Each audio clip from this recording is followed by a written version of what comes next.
A nossa igreja, todos os anos, inicia o ano com um tema. E a gente tem percebido que esse tema ele tem sido extremamente profético. Eu lembro quando nós iniciamos com um tema falando sobre ação social, nunca na história da igreja, da nossa igreja, nós entregamos tantas cestas básicas. Tantos atendimentos sociais nós tivemos aqui. Nós tivemos a nossa igreja sede entregou toneladas de comida para muitas pessoas no Brasil. E nós percebemos que quando nós falamos acerca de espiritualidade, quando nós falamos da importância da espiritualidade, nós percebemos que tivemos muitos milagres, nós vivemos muitas coisas sobrenaturais. E percebemos também que o nosso povo ficou mais maduro espiritualmente falando. Porque maturidade é bem importante a gente falar que maturidade não tem a ver com tempo de igreja. Maturidade tem a ver com a sua busca, com o seu entendimento que você precisa de Deus todos os dias. E a maturidade vem quando você cada vez mais busca Ele. Então nós estamos percebendo cada vez mais isso. E ano passado nós tivemos um tema. Qual foi o tema? Paixão por gente. Sabe o que aconteceu ano passado? Gente, muitas pessoas foram curadas nesse lugar. Muita gente chegava para mim e falava assim, pastor, eu estou vindo de uma outra denominação, de uma outra igreja, eu fui muito ferido lá. Eu passei por dificuldades lá, eu passei por cada coisa, pastor, que eu estava descrente, eu já nem queria saber mais de igreja. Eu estava desigrejado, ou eu estou vindo de uma outra religião que me machucou demais. Mas quando eu cheguei nessa igreja, eu fui abraçado, eu fui curado aqui. Aqui eu senti que existe um povo que tem paixão por pessoas. E hoje, pastor, muita gente fala isso comigo, tá? E hoje, pastor, eu, além de curado, eu estou disponível para curar muitas pessoas também. E aí, meus amados, você pode pensar, pastor, e esse ano? Ano passado, paixão por gente. E esse ano? O tema desse ano é crente contagiante. Vocês lembram que nós fizemos no dia 31, né? Crente contagiante. Aí fizeram até uma figurinha bonitinha, né? Os adolescentes até acharam que era para eles, né? Da base. Crente contagiante. Por que esse tema, pastor? Porque nós entendemos que nós precisamos contagiar esse mundo com o amor de Cristo Jesus. Sabe o que tem acontecido? O mundo ele está sendo contagiado pelas mentiras do diabo. Porque hoje os jovens eles vão para as ruas e o que as pessoas falam na rua? Para você se divertir, você precisa beber. Você precisa usar drogas. E aí o que acontece? A gente está perdendo os nossos jovens para as drogas, para a bebida. E aí eles bebem, vão dirigir. Eles bebem, fazem coisas que sóbrios não faziam. E o mundo está contagiando os nossos jovens com mentira. Por isso nós precisamos hoje entender que devemos contagiar o mundo com a verdade do Evangelho de Cristo. E é por isso que esse tema é tão importante. Por quê? Porque não dá mais para você vir para a igreja no domingo e achar que o seu papel como cristão é apenas esse. Deus não te chamou para você ser um crente de domingo. Deus te chamou para você ser um discípulo de Cristo Jesus. De você fazer a diferença onde você está plantado. Pastor, mas eu não tenho condições, eu não sei falar. Ah, pastor, eu não tenho um curso de teologia. Ah, pastor, eu tenho muito medo, eu tenho dificuldade. Queridos, deixa eu te falar uma coisa importante. Deus ele já provou para a gente que ele não está precisando de gente capacitada, não. Ele capacita os escolhidos. É só você se colocar à disposição dele que ele muda o cenário da sua vida. Ele te capacita. Ele coloca as palavras que você precisa falar. Ele te dá a unção que você precisa para pregar. E ele te envia para os lugares onde há uma necessidade. Esse é o nosso Deus. Você precisa entender isso hoje. Para você ser um crente contagiante, você precisa ter esse entendimento. Só que quando a gente vai para a palavra de Deus, que é o nosso manual de regra, fé e prática, sabe o que a gente compreende? Que tem um homem que ele entendeu isso. Tem um homem que era uma pessoa simples, que era alguém que a sociedade às vezes olhava e falava assim, não tem tanto futuro. A vida dele é só essa vidinha mesmo, mas ele se colocou à disposição do Senhor e viveu algo sobrenatural com Deus. E ele sim é um exemplo de crente contagiante. Pastor, quem é esse? Abra sua Bíblia em Neemias, capítulo 1. Nós vamos ler o capítulo 1 de Neemias e metade do capítulo 2, hein? Quem não fez devocional essa semana, você vai ler um capítulo e meio da Bíblia hoje. Neemias 1, e do 2 nós vamos ler até o versículo 11.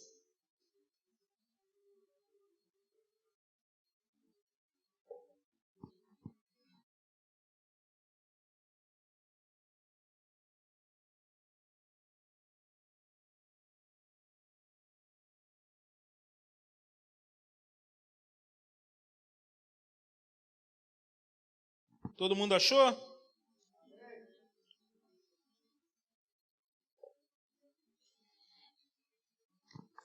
Quem achou diz amém.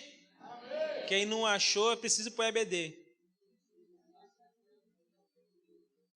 Falar nisso, nós temos EBD todos os domingos, 8h30 da manhã. Nós temos uma classe aqui presencial. O pessoal fala comigo, pastor, a nossa igreja não tem um EBD presencial. Eu fui, arrumei um professor, o melhor professor.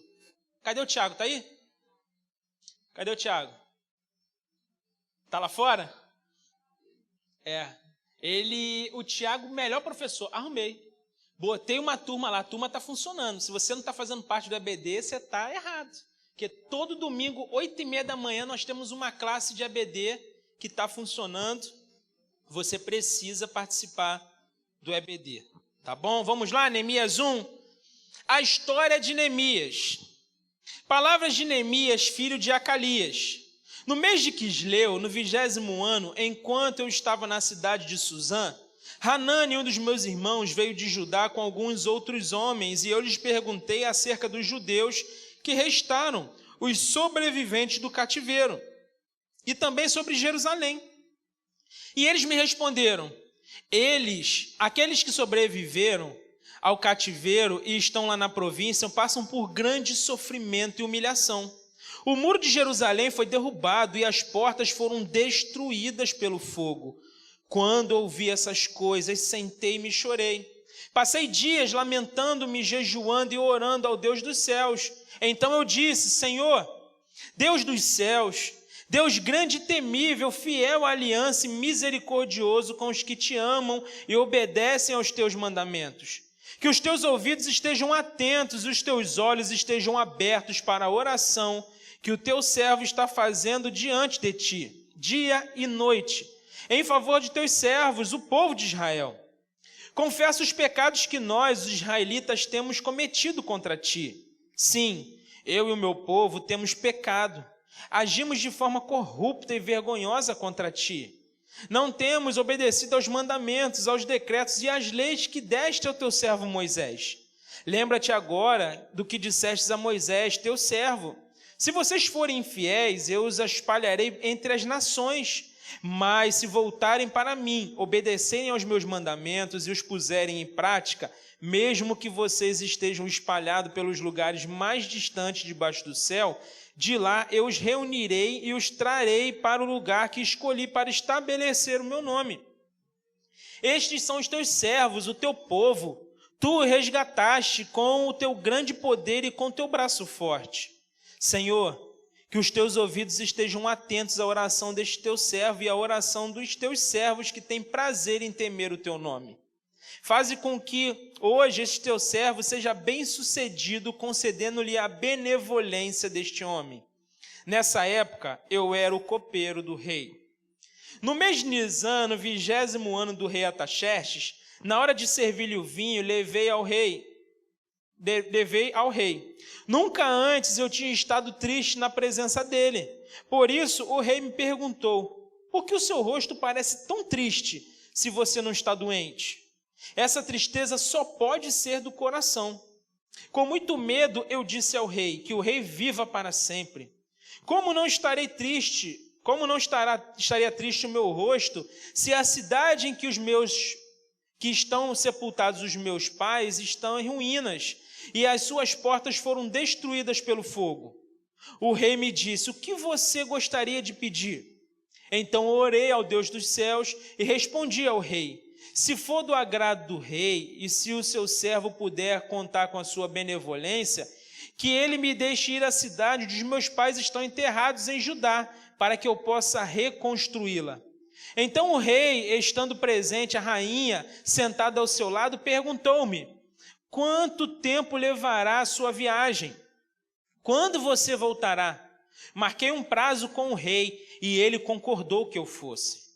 A seguir, acrescentei, se for do agrado do rei, eu poderia levar cartas aos reis, aos governadores do Trans-Eufrates, para que me deixem passar até chegar a Judá, e também uma carta para Asaf, guarda da floresta do rei, para que me forneça madeira para as portas da cidadela que fica junto ao templo, para os muros da cidade e para as residências que irei ocupar.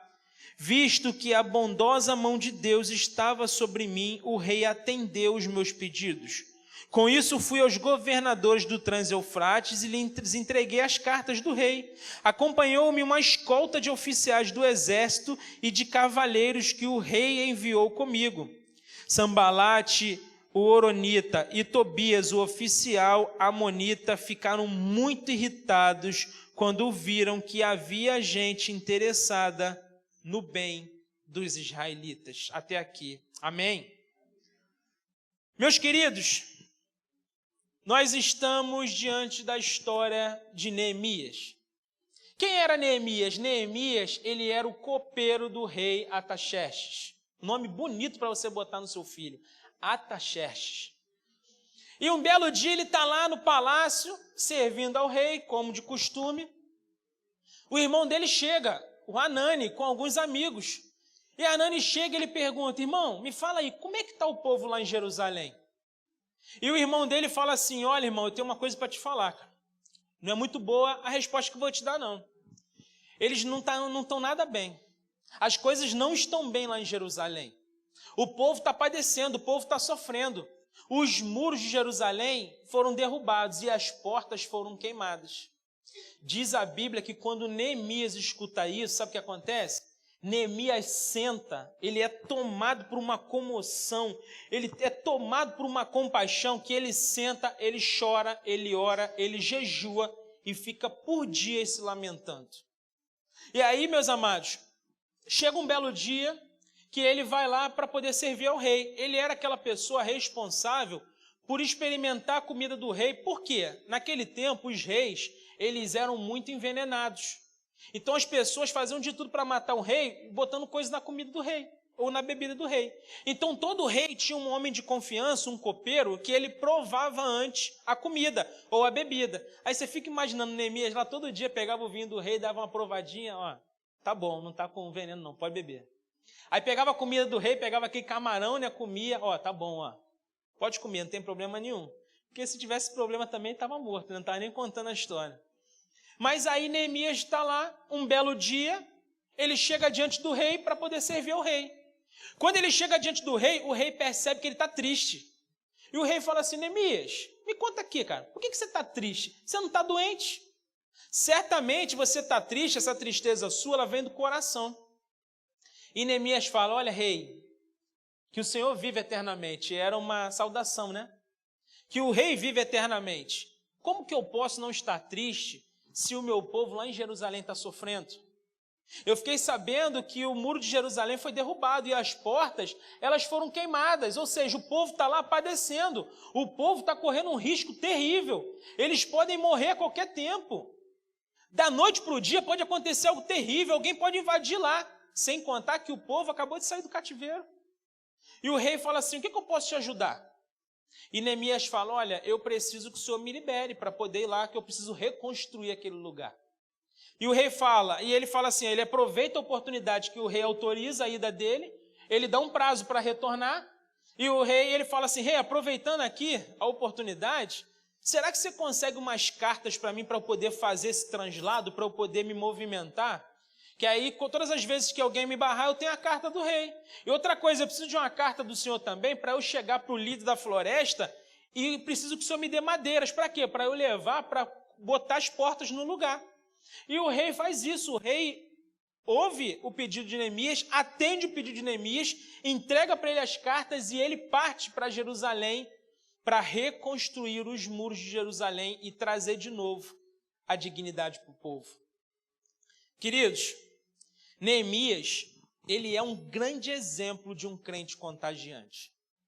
Quando a gente faz uma análise da vida dele, a gente consegue perceber que ele é de verdade um crente contagiante. O povo em Jerusalém estava abatido, frágil, sem perspectivas de futuro bom. Então ele, um homem que era um copeiro do rei, um homem simples, um homem que trabalhava como eu e você trabalha, tinha sua escala, tinha os seus horários de trabalho, mas ele se coloca disponível para ser usado pelo Senhor e tirar um povo do sofrimento e mudar a realidade de um povo. E hoje eu quero falar com vocês sobre o tema, as marcas de um crente contagiante. Pastor, quais são as marcas de uma pessoa que se diz um crente contagiante ou de alguém que tem a vontade, o desejo de ser um crente contagiante? Primeiro, a marca de um crente contagiante, a primeira marca é a compaixão. Compaixão. Porque o verso 4, ele é muito claro para a gente, ele diz o seguinte, quando eu ouvi essas coisas, sentei-me e chorei. Passei dias lamentando, jejuando e orando ao Deus dos céus. Neemias está lá, fazendo o trabalho dele, vivendo no palácio. E aí, um belo dia, o seu irmão fala para ele, olha, o povo está sofrendo, irmão. O negócio não está bom lá em Jerusalém, não. O negócio está estreito lá, o povo está sofrendo, o povo está definhando. E detalhe, Neemias, o povo está correndo um sério risco. Por quê? Porque os muros estão derrubados. As portas estão queimadas, ou seja, qualquer inimigo que tentar atacar, ele vai ter êxito, ele vai conseguir. E aí Neemias, meus amados, ele é tomado de uma compaixão. E quando a gente vai para o dicionário para entender a palavra compaixão, sabe o que significa compaixão? Sentimento piedoso de simpatia para com a tragédia pessoal de outrem, acompanhado do desejo de minorá-la. Tem uma outra, que diz participação espiritual na infelicidade alheia que suscita um impulso altruísta de ternura para com o sofredor. Neemias, ele sente a dor do povo. O Neemias, meus amados, diz o texto que ele senta, chora, ora, jejua e fica por dias lamentando. Sabe qual é o nome disso? Compaixão. O nome disso é compaixão, é alguém que está preocupado com o que o outro está vivendo. É alguém que sabe que se ele não intervir, se ele não fizer algo, se ele não se mexer, o povo vai padecer. E ele não quer, porque ele é alguém que sente a dor do povo e ele faz de tudo para aliviar a dor do povo. O nome disso? Compaixão. Sabe qual é o grande problema hoje? Nós temos dois grandes problemas. O primeiro é que quando alguém precisa de alguma coisa, ela vai para a internet falar do que ela precisa. Vocês já viram que as pessoas hoje ficam desabafando na internet? Gente, isso é a coisa mais feia que existe. Se você faz isso, que em nome de Jesus você não faça mais. Você briga com o seu esposo, aí você vai para a internet. Aí você pega uma figurinha de alguém falando alguma coisa de uma situação, você precisa se valorizar, mulher. Aí você bota, você já está jogando recado. Já viram que as pessoas fazem isso hoje? E uma outra coisa que as pessoas fazem muito. Todas as vezes que alguém aparece com um problema e joga lá na rede social, aparece um monte de gente para ajudar. Mas isso não é compaixão, não. Sabe qual é o nome disso? É gente querendo saber o que está acontecendo. O nome disso não é compaixão, é curiosidade. E aí, às vezes, você se abre para a pessoa, não, é porque eu briguei aqui em casa. A pessoa não está com compaixão, não. A pessoa está com curiosidade. E às vezes, qual o pior disso? O pior disso tudo é que muitas vezes nós cristãos, que deveríamos ser tomados de compaixão, nós que somos os curiosos. Porque já viram aquela pessoa fala, conta comigo, hein? Conta nada. Não conta não. Tem um monte de gente assim aqui. Pastor, você está jogando piada para alguém? Não. Estou falando de forma geral. É de forma geral. Já viram isso? As pessoas não estão mais com compaixão. Gente, e nós somos o povo de Deus. Nós precisamos ser tomados de compaixão. Quando a gente vai para a história de Neemias, a gente consegue compreender claramente que ele é um crente contagiante. Por quê? Porque ele é alguém que tem compaixão. É alguém que se preocupa com o outro de verdade. Ter compaixão é você sentir a dor do outro, tendo um desejo de aliviar essa dor. Isso é compaixão. Uma das maiores marcas, das marcas mais evidentes de um crente contagiante é compaixão. Você precisa ser alguém que tenha isso. Seja sensível com a dor do outro. Vocês já viram aquelas pessoas que falam assim, pastor, tudo, fulano é mimizento que nada, fulano foi abusado, passou por dificuldades na vida, tinha pais bêbados, embriagados, drogados. Você conhece a história de fulano para você criticar essa pessoa? Tenha compaixão, tenta entender a história das pessoas. Nós precisamos, meus amados, entender a história do outro antes da gente criticar. Só que hoje, qual o problema do crente? A gente critica antes de entender.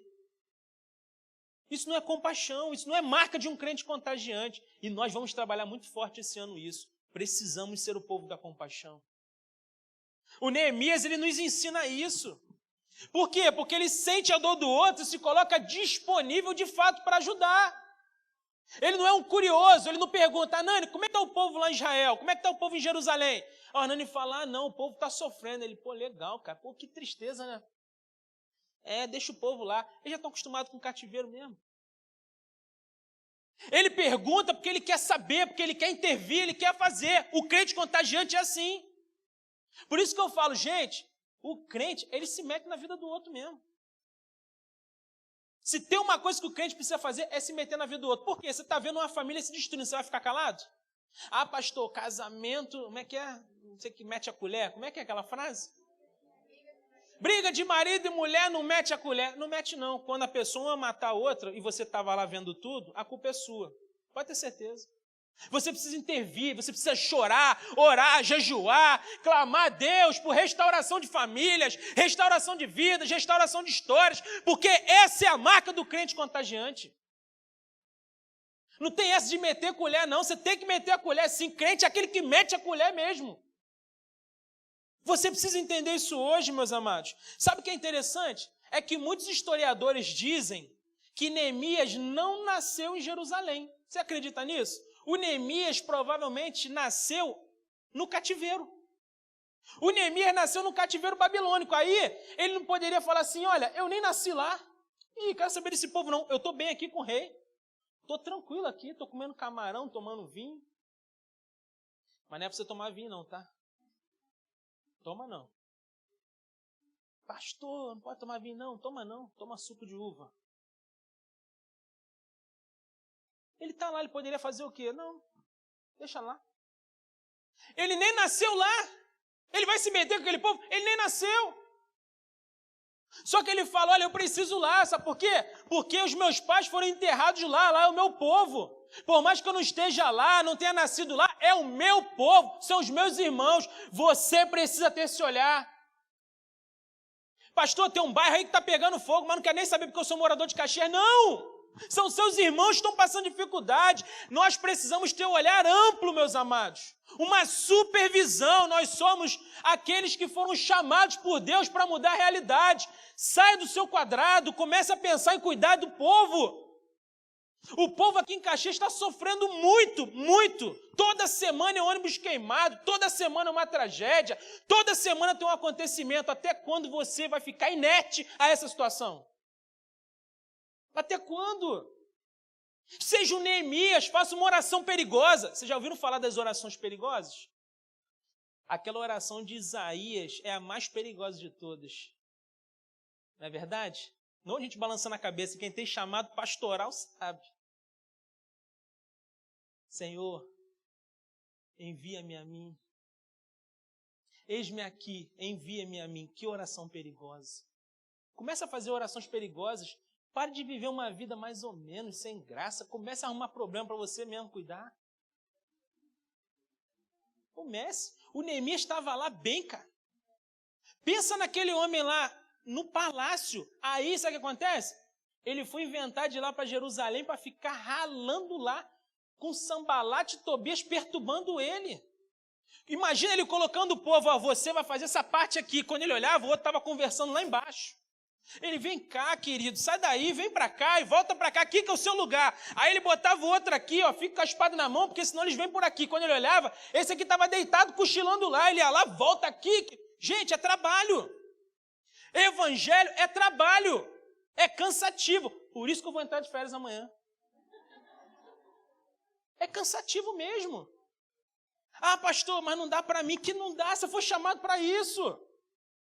Você foi chamado para isso, meus amados. Por quê? Nós precisamos cuidar do povo como um todo. Deus não é seletivo, porque Deus amou o mundo de tal maneira que entregou o seu único filho. Para quê? Por todos nós. Salmos 145:9 vai dizer: o Senhor é bom para todos, a sua compaixão alcança todas as suas criaturas. Nós precisamos entender isso hoje. Talvez você esteja aqui sabendo que tem um monte de coisa acontecendo em um monte de lugar e você está fingindo que não é com você. Deus está falando para você que Ele sabe que você sabe e que você tem responsabilidade. Você precisa intervir nisso. Um crente contagiante, ele não fica disfarçando, achando que não é para ele não. Ei, Deus está te chamando, o que está faltando? Deus está te chamando para você ser um crente contagiante. Vamos colocar fogo no mundo. Ou a gente coloca fogo no mundo e muda tudo isso, ou entrega para o STF. Larga tudo, eles vão fazer tudo o que eles querem, porque agora você pode esperar que esse ano você vai passar raiva, hein? Você vai passar raiva. Tem um comunista lá agora que ele vai começar a fazer um monte de coisa, vocês vão ver. Pastor, está falando de política no culto? Querido, não quero saber de política não, estou falando de evangelho. O evangelho, ele tem que tocar em todas as esferas da sociedade. Se você ficar muito caladinho, você não pode viver o evangelho. A gente precisa acreditar nisso. Nós somos crentes contagiantes, por isso nós vamos influenciar em todas as esferas da sociedade. Você crê nisso? Glórias a Jesus. Segundo, quais são as marcas de um crente contagiante? Uma das marcas do crente contagiante é a preocupação. O crente contagiante está sempre mais preocupado com as necessidades alheias do que com seu próprio conforto. Porque o verso 11 diz para a gente: Senhor, que os teus ouvidos estejam atentos à oração deste teu servo e à oração dos teus servos que têm prazer em temer o teu nome. Faze que hoje este teu servo seja bem-sucedido, concedendo-lhe a benevolência deste homem. Nessa época, eu era copeiro do rei. Neemias, ele vivia no palácio, a gente sabe disso. E na corte persa, Neemias possuía um cargo muito importante. Por quê? Porque o copeiro, gente, ele era alguém que se relacionava muito intimamente com o rei. Ele era alguém que tinha um contato muito próximo do rei. Os seguranças do palácio nem chegavam perto do rei, eles ficavam nas suas posições. E aí vários cargos, eles não tinham o contato que Neemias tinha, de estar tete a tete com o rei, de estar de frente com o rei, de servir ao rei. Então, naquele tempo, o copeiro era alguém que tinha muita influência. Muita coisa que ele falava era regra. Por quê? Porque ele falava muitas vezes o nome do rei. Ele dava alguns direcionamentos porque ele estava muito próximo ao rei. Ele tinha uma influência muito grande. E aí você acha que a vida de Neemias era ruim? Vamos pensar aqui. Será que Neemias passava por dificuldades? Será que Neemias dormia num lugar ruim? Será que Neemias comia o resto das coisas que sobravam no palácio? Será que Neemias era maltratado lá? Tanto não era que o texto diz que a primeira vez que ele foi triste na presença do rei, o rei percebeu. Por quê? Porque Neemias estava feliz, Neemias vivia bem. Neemias era aquele servo de excelência. Estava sempre com um olhar altivo, estava sempre bem. Um dia que ele chega murchinho para o rei fala: cara, você está mal. Agora, eu sei que você não está doente. Saúde você tem. Eu sei que você está assim por causa do coração. E aí, meus amados, sabe o que a gente percebe? Neemias não se mostrava preocupado com a sua vida de conforto. Ele estava abatido por conta do sofrimento do povo. E isso sim é uma marca de um crente contagiante. Porque ele tinha tudo para falar: olha, gente, Hanani, o povo está sofrendo? Cara, é mais um sofrimento. Mais um ou menos um, que diferença vai fazer? Porque o povo já saiu do cativeiro babilônico, o povo está lá agora sofrendo. Cara, não vai mudar a vida deles. Não vai mudar. Eles já estavam no sofrimento. Eles vão permanecer por mais um tempo. E o povo já vinha sofrendo. Mas aí, gente, um crente contagiante, ele é aquele que não se acostuma com as coisas erradas. É aquele que olha uma necessidade e fala assim: o que eu posso fazer nessa necessidade? É aquele que olha para uma situação e fala assim: onde eu posso intervir nessa situação? Ele poderia muito bem ficar quietinho, zona de conforto, vivendo com o rei, no palácio, tudo bem.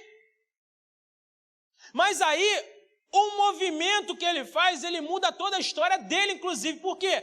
Se ele continua no palácio, talvez ele nem estava aqui hoje, nas Escrituras Sagradas. Mas ele olha para a necessidade do povo. Ele não está preocupado com o seu conforto. Ele está mais preocupado em levar conforto para o outro. Se tem uma marca que nós precisamos ter, é essa. Nós precisamos nos preocupar mais com as pessoas do que com a gente. A gente precisa cuidar do povo de verdade, gente. Nós somos igreja para cuidar do povo. O crente contagiante é aquele que está preocupado em levar alívio, dignidade, alegria para o povo, mesmo que isso custe o seu conforto. Talvez você pense, pastor, mas eu faço tanta coisa na igreja, eu abro mão de alguns finais de semana para servir aqui. Querido, deixa eu te falar, o que você faz aqui, pode ter certeza que Deus vai te recompensar 30 vezes mais. E o que você faz aqui, tem em mente que você não faz para mim, não, você não faz para a igreja, não, você não faz para ninguém aqui, você faz para Jesus. Você faz para Ele, porque Ele merece tudo. Vale a pena você muitas vezes abrir mão do seu conforto para poder levar conforto para outros. Você não vai ser um viciado nisso. Meu, eu abandono a minha família porque eu tenho aqui um monte de gente para cuidar. Não, está errado. Sua família é seu primeiro ministério, cuide da sua família. Agora, você pode servir cuidando de alguém? Faça isso. Você pode abrir sua casa uma vez na semana para ter uma célula, para cuidar de alguém? Faça isso. Saia um pouco da zona de conforto para colocar alguém no conforto. Eu nunca vou me arrepender das vezes que eu abri mão do meu conforto para cuidar de alguém. Nunca vou me arrepender. Quantas pessoas hoje estão vivendo coisas extraordinárias com Deus? Por quê? Porque eu abri mão do meu conforto. Eu lembro quando eu trabalhava aqui em Caxias e eu tinha uma célula em Realengo. Eu já contei isso aqui. Tinha dia que eu ficava esperando o ônibus, 1 hora o ônibus não passava. Sabe o que eu fazia? Eu de jaleco, de bota, eu ia correndo. Eu corria 15, 20 minutos. Correndo para chegar em casa para poder dar célula. Suava. Uma vez um rapaz querendo me assaltar, eu corri tanto dele de bota, de jaleco, que até hoje ele está me procurando. Eu aprendi a correr de bota e jaleco. Gente, que loucura! Eu chegava lá desesperado, arrumava a casa, botava o cheirinho, né? O pessoal gosta do cheirinho aí. Arrumava tudo com excelência. Botava lá o lanchinho, ficava aguardando, tremendo todo. Meu Deus, me usa, Pai. Senhor, me usa, eu preciso mudar a história desse povo, Pai. Eu preciso fazer com que esses casamentos deem certo, Pai.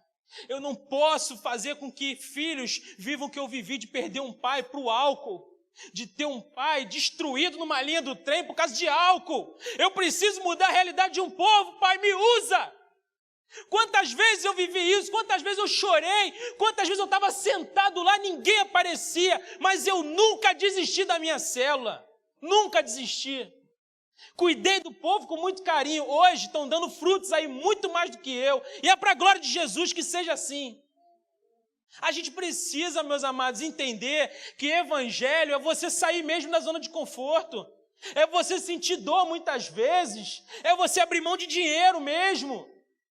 É você deixar de viver muitas coisas, algo que você queria tanto, para fazer com que outro viva aquilo que você queria tanto viver. É o evangelho de Cristo. Jesus saiu do céu e veio, se entregou, morreu no meio do seu lugar e garantiu para a gente a vida eterna. O que será que você pode fazer além disso? Você nunca vai conseguir passar Jesus. Tudo que a gente faz aqui é o mínimo para Ele, Ele merece muito mais. Só que às vezes a gente acha que a gente está fazendo demais. O crente contagiante é aquele que se preocupa de fato em levar alívio para outros. Ah, pastor, mas eu já passei por muita coisa na minha vida, todo mundo já passou. Ah, pastor, mas eu passei por coisas que me paralisaram. Deixa eu te falar uma coisa importante. Ninguém nunca aqui vai minimizar o seu problema. Ninguém aqui vai minimizar o seu passado. Ninguém aqui vai dizer que o que você passou você tem que esquecer e acabou. Não. Mas você precisa entender algo importante aqui. Entenda algo importante. Tudo que você viveu de ruim na sua vida, em Deus, precisa se transformar em combustível para você lutar para que pessoas não vivam a mesma coisa. Amém? Entenderam isso? Pastor, mas eu fui abusado. Você vai lutar com todas as suas forças para que ninguém seja abusado. Como que você vai fazer isso? Pregando o evangelho, cuidando de criança, cuidando de famílias. Ah, pastor, mas eu tive meus pais drogados. Cara, começa a cuidar dos jovens para que eles não entrem nas drogas. Que aquilo que você viveu sirva de combustível, de testemunho para você fazer com que pessoas não vivam isso, não experimentem isso. Ninguém vai minimizar teu problema aqui, a gente não vai minimizar. Mas a gente vai sempre dizer que isso precisa servir de testemunho, de combustível para você mostrar que Deus muda qualquer cenário, que Deus muda a sua história. Queridos, você precisa lutar. O nome disso é vocação, é chamado. E todos nós fomos chamados. Não adianta achar que é só o pastor, não. Que sou pastor, eu passo. Mas você continua. Eu passo, eu saio de cena, você continua. Deus está chamando você. O chamado do Senhor é pessoal e intransferível. Não transfere para mim, não, aquilo que Deus chamou você para fazer. Faça com excelência. Faça como Neemias. Tem a marca de um crente contagiante, se preocupe com o povo. Amém? Mas para fechar, quais são as marcas de um crente contagiante? Terceiro, o crente contagiante é aquele que é a resposta de Deus aos problemas do povo. É aquele que tem atenção, ele está atento às necessidades. Por isso, ele é a resposta de Deus aos problemas do povo. O capítulo 2, os versos 4 e 5, vão dizer para a gente, olha o que Neemias fala, o rei me disse, o que você gostaria de pedir? Então orei ao Deus dos céus e respondi ao rei, se for do agrado do rei, e se o seu servo puder contar com a sua benevolência, que ele me deixe ir à cidade onde os meus pais estão enterrados em Judá, para que eu possa reconstruí-la. Amém. Aleluia. Olha o que Neemias fala. Rei, dependendo aqui da tua bondade, rei, dependendo da tua benevolência, será que eu posso ir lá onde meus pais foram enterrados? Onde o povo agora está precisando de uma intervenção divina? Será que eu posso ir?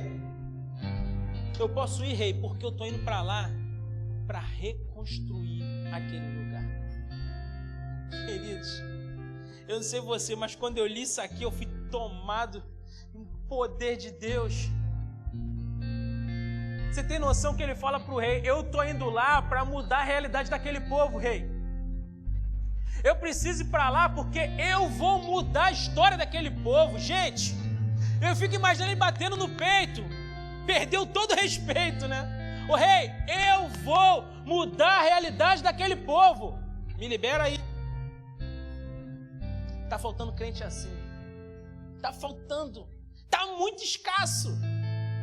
De gente que bate no peito e fala assim, essa missão é minha. Esse casal não vai se separar. Sabe por quê? Porque eu vou ajudar na reconstrução desse casamento. Esse jovem não vai se perder nas drogas não. Sabe por quê? Porque eu vou me enganjar em lutar pela vida dele. Eu vou orar por ele. Eu vou acordar todos os dias 6 da manhã e vou orar por ele. Eu vou lutar pela vida dele. Eu estou disponível para isso. Mas sabe qual é o problema? A gente está disponível para tudo nessa vida, menos para bater no peito e dizer, essa guerra é minha. Chegou o momento da gente se levantar. Chegou o momento da gente entender que nós temos uma grande responsabilidade sobre essa sociedade que está corrompidíssima. A gente precisa entender isso. A sociedade está do jeito que está, a culpa é nossa. Está faltando crente contagiante. Tem muito crente pompa aí, tem muito. Tem pastor que acaba de pregar e vai pela porta de trás. Tem crente que fica só brigando dentro da igreja agora. Chegou a hora da gente mudar, ter maturidade espiritual. Quem tem vida com Deus não se preocupa com outras coisas, não. Quem tem vida com Deus se preocupa com pessoas. Quando eu olho o povo brigando dentro da igreja, arrumando problema dentro da igreja, é muito fácil identificar quem está orando e quem está lendo Bíblia e quem não está fazendo nada disso. Porque quem está preocupado em buscar Deus, está preocupado em cuidar de pessoas. O crente contagiante é isso. Por isso eu quero declarar algo aqui. que em 2024 todos aqui serão crentes contagiantes. Chega desse negócio de ser mais um crente. Pastor, mais um domingo. E aí eu vou para casa e eu continuo com mulher na rua. Eu continuo bebendo vinho. Eu continuo jogando lá no joguinho, né? Eu continuo ligado em signos.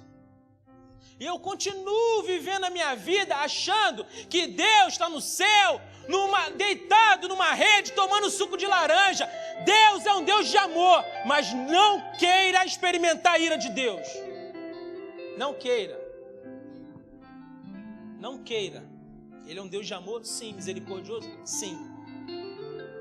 Mas não experimente, nem tente querer experimentar a ira dele. Ele está vendo tudo que a gente está fazendo. Nós não vamos ser negligentes. Aqui nós vamos falar a verdade. Se santifique. Busque a Deus. Comece a abandonar os ídolos. O povo de Israel sofreu tanto. Esse povo em Jerusalém pagou um preço porque eles viviam atrás de ídolos. E quando eles falavam assim, não vamos ter mais ídolos, eles construíam. E aí o povo sofria, mais 30 anos sofrendo, aí voltava para Deus, Senhor, nos ajude. Deus ia com a sua bondade. Eles voltavam de novo. A gente está vivendo a mesma coisa. Se quisermos de fato nos tornarmos crentes contagiantes, chegou a hora da santidade aqui. E santidade não é você lutar contra o pecado, não. Santidade não é você achar que você nunca mais vai pecar. Não, não é isso não. É você lutar contra o pecado, é você correr do pecado. Corre do pecado. Porque senão, se ele te alcançar e você ceder, ele vai destruir sua vida, sua família, sua história. Quantas vezes em 2023 eu preguei isso aqui e teve um monte de gente que não aprendeu nada. Teve um monte de gente. Pastor, duras as palavras, eu prefiro ser duro com você do que ser negligente com aquilo que Deus está me entregando. Precisamos ser crentes contagiantes, meus amados. Curve sua cabeça. Muitas vezes os problemas que parecem insolúveis, com Deus tem solução. Pastor, tem solução? Tem. Quando homens e mulheres comprometidos com Deus se levantam para agir, sempre vai ter solução. Sempre vai ter. Para concluir, eu quero que vocês, de olhos fechados, pensem num cenário. Vamos pensar no cenário lá em Jerusalém, em ruínas? O cenário está em ruínas. Jerusalém está acabado. Os muros estão derrubados, as portas estão queimadas. Está bem difícil lá, décadas assim, décadas. As pessoas já imaginavam que nunca mais existiria uma restauração. Estava tudo destruído, nada funcionando e o povo definhando. Aí sabe o que acontece? Vem um homem, aparece um homem simples. Só que esse homem tem visão, paixão, compromisso e principalmente ação. O que todos desacreditavam, esse homem, ele acreditou e se pôs nas mãos de Deus para ser a solução. Esse homem, meus amados, começa uma reconstrução, o que é muito mais desafiador do que uma construção, porque reconstrução, você precisa tirar tudo que não presta para poder começar a construir. E esse homem, simples, mas com uma visão, com uma paixão, tomado de compaixão, ele muda a realidade desse povo. Só que 2.500 anos depois, o mesmo cenário está diante dos nossos olhos. Duque de Caxias está abandonado. Os muros estão derrubados. As portas estão queimadas. O povo está sofrendo. É ônibus queimado todo dia. É tráfico tomando conta de tudo. É político corrupto. São crentes mornos. Crentes sem vida. O povo está definhando. Comece agora a lembrar da sua casa, da sua rua, do seu bairro. O que está errado lá? Tem coisa errada lá?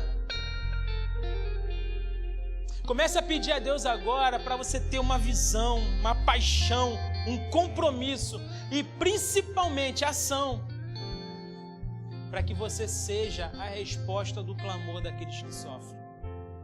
Que tal? Que tal sairmos daqui hoje para sermos os reconstrutores do Duque de Caxias? Que tal sairmos daqui hoje e batemos no peito falando assim: Senhor, eis-me aqui, envia-me a mim. Senhor, eu não tenho nada para te oferecer, eu tenho a minha vida, eu estou como sacrifício vivo, santo e agradável ao Senhor, eu quero ser usado por ti. Unja a minha cabeça e me envia para ser a resposta da vida das pessoas. Talvez você esteja aqui agora pensando: olha, eu quero viver isso, eu tenho um sonho de viver isso. Pastor, qual é o primeiro passo para eu viver tudo isso? O primeiro passo é você decidir por Jesus. É o primeiro passo.